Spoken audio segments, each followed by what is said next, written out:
सानखेमुंडी block आंबोगाँ grammar Surendra Reddy पुओ पवित्र रेड्डी बयस 35 असुस्थ होई चिकित्साधीन अवस्था प्राण हराई।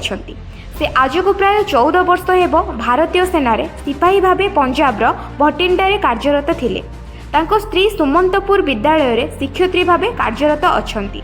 सूचना मुताबक रविवार राति रे से कार्यरत थिबा समय रे हठात असुस्थ होई पड़िथिले। फल रे अन्य सिपाही माने डाक्तरखाना रे भर्ती करा जायतिबा बेले सेठाकार डाक्तर पवित्र को मृत घोषणा करथिले।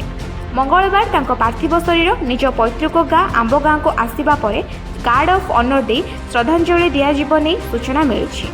ग्राम में सखाकोल परिवेश सृष्टि होइछि।